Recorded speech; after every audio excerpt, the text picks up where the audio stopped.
Hey, welcome back to Farm West of Boring. Today we're out east of Sandy, which is sort of the opposite direction, and we're halfway to Mount Hood, and it's a beautiful day here in Oregon. I can't believe that it's so nice, but look at that. And then there's a nice little cat right there. Millcat. Millcat.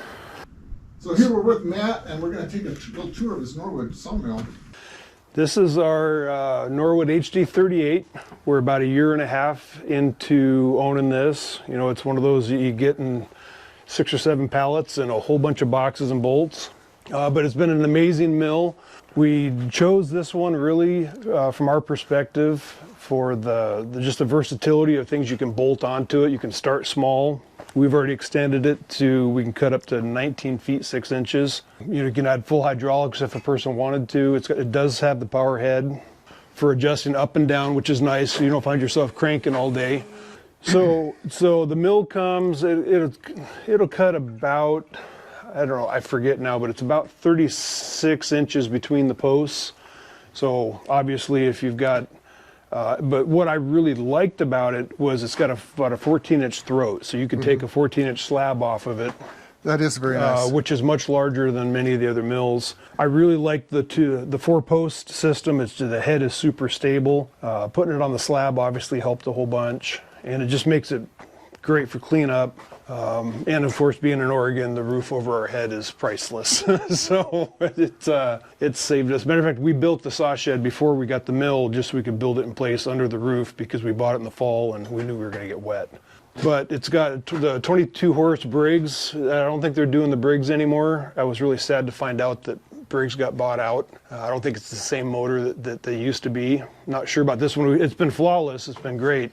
I did put a laser on it. It's not going to do us much good in this bright sunshine here today, but in our typical cloudy Oregon sunshine, it does a great job when you've got a lot of wandering weighing on a log or you're trying to sight down it. That laser will cast a beam all the way down to the old barn, so it's nice and bright and low light. So that's a good deal. We've added a whole bunch of extra dogs, and we've got just manual hydraulic toe boards. So we're still very manual, but we've got it set up to where we can mill a 4-foot chunk if we need to, or a 19-foot 6-inch if we need to. So how does this is just a... It's literally just a hydraulic jack, and I've got this is a jig for sighting I've got in here, but basically you can get one end up, so if you've got big taper on a log, bring it up and split the difference. There's one at one end, yep, but not the other? Yeah, there's one at each end. Okay. Yep. And again, that wasn't a standard feature. We kind of picked and chose what we wanted. And another reason why I really liked Norwood is because you can pick and choose the features you want. We kind of got the mill set up where we've got a tractor and a loader, but we can only lift about 1,000 pounds. But these ramps, there's a winch up here on the wall behind you, and what we do is we parbuckle. So we've had 38-inch logs, 18 feet long. We've rolled up those ramps. So we flip So you parbuckle up those ramps. Parbuckle up the ramps. We've got a couple of beams I drop in these pockets, and I was really concerned about spanning what we call it the drawbridge. But what we did is the beams will pocket, and then we're putting all of our weight vertically down, so we're not putting anything on the rails. Right. But we do go over the top of the rails, and they come in flush to the top of the bunk. So it's a really nice smooth transition coming off the ramps. We're not afraid of weighing here, so we use what we have. But that's worked really well. And then the tractor will fit in between them. So I have a grapple, so we can actually load it. So if you got a 20-inch log, we can just load it with a tractor. Yeah, and then you can, you have forks on your... I have forks on the tractor too, but I'm very partial to the grapple. For loading, but then you can bring the forks in here and you can offload stuff. Absolutely. And then take it away rather than, I see a lot of guys, they take their stuff and they throw it out here and then they got to go out and pick it up and stack it. And so I built a sawbuck off this end, so all the offcuts come off and then I just run down them with a chainsaw and chop them up. The stuff I'm going to just cut into firewood. Larger stuff I might resaw later or kick off to the side. It's always a mess around a mill. At least it is for my mill. That's your. That's the fun part of milling. I think it's nostalgic. Yeah. But look at that! Look at that one slab you got there. That is huge. Oh, there's some big stuff. I've been helping some neighbors with a timber frame house, and so I've sawed a lot of 36, 38-inch logs for them. So you're going to cut that slab up into firewood? No, that one's going to stay for something else. Yeah. It's got, actually, it might make a nice river table because it's got a little bit of canker in the middle of it, which kicked it out for beam use, but. This reminds me of one I put a log on last summer on the mill, and it was a little bit of taper on it, and so I started doing the first flitch off of it. Yeah. And then I got through it, and it was like this one, and it was so dang heavy I could not move the dang thing. I was just going, why didn't I cut that thing smaller for my first cut? And it was so heavy I could just barely get it off the mill. You know, and I found that I always thought forks would have been my best friend for sawing beams, but I'll tell you, when I learned just about straps and just strapping a beam and lifting them off with a loader, that is, you get better control over them, and it just saves your body. And that's one of the reasons why I find milling so appealing. It's figuring out how to do these complex, heavy things easier. So at the end of the day, you still had fun, because the milling part itself is a blast. It's just mesmerizing, but if you're sore and aches and pains, it kind of takes the fun out of it. So what size of a beam do you have up there? Is that a 6x12? That is a 6x12. And you've got there's two of them there. And I used to put a strap over that beam when I was turning logs, and a little bit too much deflection. So now I've got a way I do it. Over the... Yeah, so I'd sling a strap over the beam here. And then I'd run it back to this winch. Oh, I see. And I'd come down, I've got a big hook hanging on right underneath the winch there. And so I'd get underneath it, I'd put a pulley up here, and I'd just pull that log right straight up and get it to roll against the dogs here. Yeah. But on the really big logs, there's too much deflection, and it makes me nervous. So I'm actually now in the process of building a pneumatically operated hydraulic jack with a 42-inch throw that's going to mount underneath the logs with a vertical lift that will roll it. So that way I'm putting all my pressure down at the slab rather than relying on the roof. Yeah. So that's one of these very soon projects. So what is your span here? Is this the span, the full length is 40 feet. So we've got, between the posts is about 19.8. 19.8, yeah. Yeah, mine, I've got a 23-foot span, open span on the front side. It's never big enough. And what I used is I used 3 rough sawn true 2x12s. Okay. And then I bolted them together with a 1/2-inch OSB between each one. And then I used these structural Simpson screws. Love them. Timber locks. Yeah, well, the timber locks are one type, but then this is called an SDWS Simpson. And I hadn't seen it before, but I got some I got somebody who recommended it to me off of the Facebook group. And since I've seen that, I mean, these things, I mean, they're awesome. It's not these guys, is it? Because those were Simpson. But these heads are just washers. Yeah, exactly. Yeah, I've used those same brackets. They're very similar to those. Okay. And they're big, beefy things, and you can get them like 6 inches long. And, very cool. And mine is I haven't had any issue with it yet, but I think building it up with the 3 2x6s helps a lot, because here you're losing, you've got a knot and just a solid piece of wood. You've got a certain amount of weakness. In certain areas. Yeah, in hindsight, I would do it differently, and I would go with a larger span. And don't think I haven't already started thinking about how to do that, because it's not that often you cut stuff that long. I mean, let's face it. At least for me, it's rare that I cut anything over 12 feet. Yeah. And at this point, you're just basically what you're doing is you're supporting a roof. Yeah, exactly. And so it's not an issue here. With but not like you say, if you start putting a lot of weight on it, you're gonna. Which is why I'm going to switch to the turning off the slab rather than the roof. It's gotten us by, but it's edgy. Now this is a siding jig you've got here? Yeah, so actually this was just, I ran across somebody, they wanted a bunch of, actually this cedar siding here. Well, it's cedar, it's 1 inch, 1 by 8 and 10. And they want me to cut it all down to 8, and then what I'm going to do is I've got this set up, and I just tested it on an 8-foot board and it worked great. But lay a piece in, I'm going to rip it in half and get 2 boards out of each one with a taper on it. And he was real pleased with the way it came out. And so we've got, I think, 3,000 board feet of that we're going to do for him. You got some connections. Well, you know, these things just, they seem to fall in my lap, and which is great because they're, you know, I can do just enough to kind of have fun with it, but I don't want to be out here doing it every day either. Not be overwhelmed. Yeah. Oh, this is really a nice setup you have. Thank you.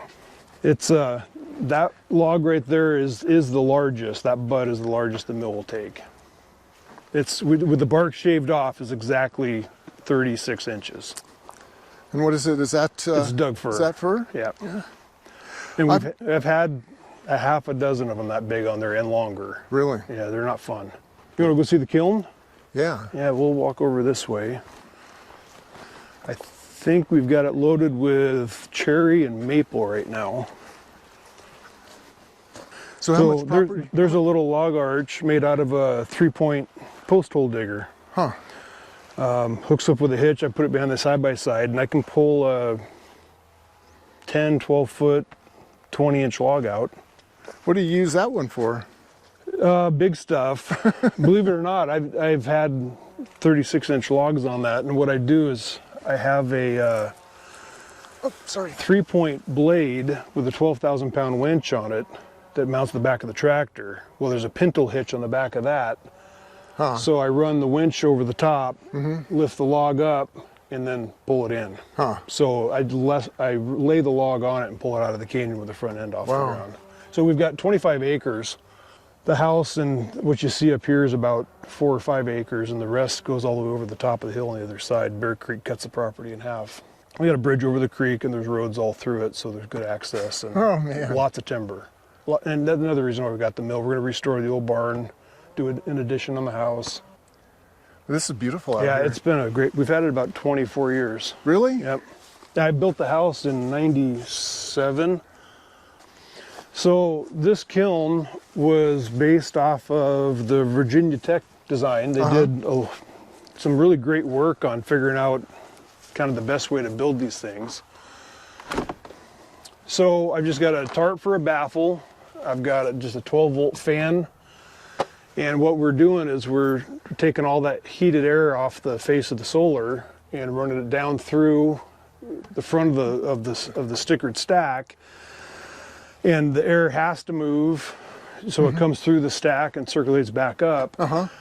So the wood goes in, depending on what species and what time of year, it'll go in, 38, 52%. And I do a lot of western red alder. And and when you get really good sun, again, we're in Western Oregon, you don't get a ton of it. But when you do, you get it. When you do, you get it. And I've seen a stickered stack like this. Again, most of it's about 3/8, but I've seen it dry in 10 days. And that's to 10%. And that's, I'll get it 10% here, but I'll put it back in the shop. It's 12% then, the next day. Yeah. But that at least gets to the point where I can work with it. So we put a fan in. I think we put a fan in. So do you have electricity running here, or is it It's just a solar. panel? If you go around the front, there it goes. It's all solar. So I put a 100-watt panel on the front. Oh yeah. So on a good day, we're 50 degrees warmer in the kiln than outside. And because I was hitting 160, 170 in the summer, I had to move the battery out. I need to get a little roof enclosure around it, but it was just getting too hot to keep the battery inside. But it's a 800 CFM fan, so it'll turn the air. The kiln's only 4 foot by a little over 10 feet. It'll turn the air every 30 seconds. So it's all it needs. But I put it on a trailer because all these trees, I don't get a great southern exposure. We're here on the far south end of the property. But this is my best sun path winter, but I put it on the trailer so I can move it seasonally if I want to get a different sun path. That's beautiful. That's one of the nicest ones I've ever seen. Thank you. And that's all sequoia. I milled it. It was, again, somebody had a bunch of leftover sequoia they didn't want, redwood. I haven't sealed it yet, but I kind of wanted to weather a little bit first. Planned on putting bat boards on it, but I was waiting to see if it was going to shrink, and it really hasn't shrunk much. Did you install it tight? I did install it tight. Yeah. Yep. It's insulated, so the whole thing's insulated. We coated the whole inside with black paint. I had old metal roofing laying around, so I just I kind of make do with what I have and buy what I don't. Well, that's pretty cool. Yeah, thank you. For me, the nice part is I built these racks. They're super simple, but I set one under the saw shed roof up by the head end of the mill. So as I mill it, I just sticker it directly into the stack, and then with the forks on the tractor, I load it into the kiln. So I only touch each board once until I go to take them out. And then these racks stack on top of each other, so I can go vertical within the shop, and I can get several of them and not take up a ton of space. And the other nice part is because the racks sit on rack, I can pull boards out without unstacking them. So slide boards out, and it works great for what I need it for. Yeah. Just curious what we're December or something, there's 11.7%. So it's been in here for a month and a half, but now it's just because I'm too lazy to take it out. But this front stack is cherry, the back stack is maple. So it's interesting to see the relationship between temperature and humidity. So I'm using just some little Govee home sensors. They're Bluetooth. And I've got I've got Bluetooth disabled. Let's get that back on again. So I've got this kiln in here, and it'll tell me that currently it's 41.7 degrees outside and 81% humidity. But what's kind of fun is you can go in and look at a month or a week. And so it's been a cold, wet week, and it looks like my maximum temperature was 58 degrees. There hasn't been a whole lot of sun. Wait a minute. That's outside. Hold on, it's refreshing. So now we've got a max temperature of 82 degrees. Inside the kiln. Okay. So I have another one of these over in the shop, so I know what the outside temperatures are. But it'll give you a trend on temperature and humidity, and what's interesting is the way the humidity climbs as the temperature's down, but as soon as the temperature goes up, the humidity drops. So it's just a direct relationship between the two. But it gives me an idea of how hot I'm getting, how my humidity, so as the wood dries, the lows become lower. But this is my first winter with it, so I'm just still trying to learn what is it going to do, how's it going to respond. So are you concerned at all about bugs then? I'm not, because we just don't have a problem with, other than box elders, we don't have bugs. In the wood. In the wood. Yeah. I just haven't had an issue with it. Now, it doesn't mean I won't, but... But if you get in the summertime, if this thing gets up to 160 degrees, it's going to kill it. For half a day, they're going to be gone anyway. Especially with this thin of wood. Correct. Yeah. It dries out so quickly, and even milling. Now, obviously, Doug fir. I've found various types of larvae and stuff in Doug fir if it's been down, but in the alder, all the hardwoods or semi-hardwoods, I haven't seen anything. A few bullets. But really? no bugs. Have you hit those with the blades? Yeah. Ironically, I have a bullet on the wood shop table that went into the tree and turned and went straight up. And I actually managed to mill on both sides of it. And I didn't find it until I ran it through the thickness planer. Oh, really? Because the bullet was going parallel with the wood grain. I saw the hole, but I couldn't find a bullet because it turned and went up. And so I figured it was just... You needed to call the sheriff's department and have I know investigators out here. I know who's responsible, so no investigation necessary. Okay. And I had some swelling in the doors apparently. Yeah, that happens. Come on, baby. No wonder they didn't shrink. There you go. I guess I built them a little too tight. Well, that was what I really wanted to see, but I sure like your mill too. Well, I'm impressed with Woodland Mills. They have obviously found a really sweet spot in the market. Yep. Where the backyard little tree back farmer. street guy can go in and spend $2,000 or $3,000 on a little sawmill. Yep. And start milling. And as I was saying, I had that Woodland Mills chipper for the tractor, and that's where I got started with them. It wasn't that they made a bad mill. I just think that this one fit what I had to do a little Right. better. Right. I would say this is a semi-industrial. Yeah. It's between a hobby mill, and a full-fledged Wood-Mizer industrial mill. Yep. And really, I went down to Wood-Mizer and I toured and got the demo, and what I didn't like, and I got a buddy that owns one, I didn't like the single post. And I saw a deflection in that, and it concerned me. Yeah, I see it all the time. And I didn't know anything about milling at the time, other than just, being an armchair quarterback on YouTube. But I've cut enough wood in my life to know that if you want something square, this is not going to be your friend. Yeah. So. Yeah, I don't understand that either, because now, like, I'll watch Nathan from Out of the Woods and his LT70, and he'll have the things, that big huge engine up there, and all of a sudden that thing starts the blade, and then it goes, and the thing shakes. Well, if he's not in the log, Not a I big guess it's deal. not that big of a deal. But I look and I go, how can that be okay? I mean, I just don't see. And some of their smaller mills have 4 posts, but it seems like when you get up in all the bigger ones, they're not. So, anyway, I'm sure obviously they have a great following, and a lot of people love the mills, so it must not be a problem. It just made me uneasy.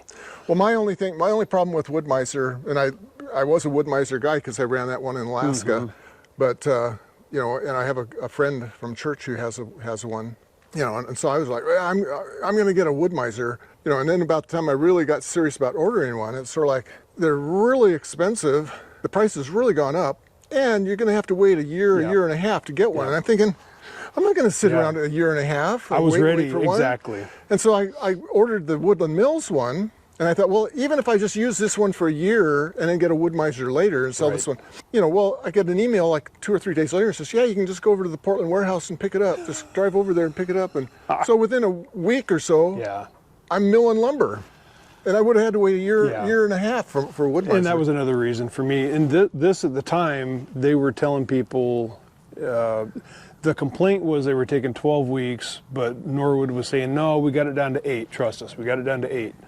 I go, okay, so I'll order it. And it actually came in 7. So I was pretty happy. So, which was fine. I was still pouring a slab and getting ready for it. So I can take you on a tour through the canyon. You can go see the digs. Okay, yeah, let's do that. You see my lovely bride, Beth. Hi. Hi.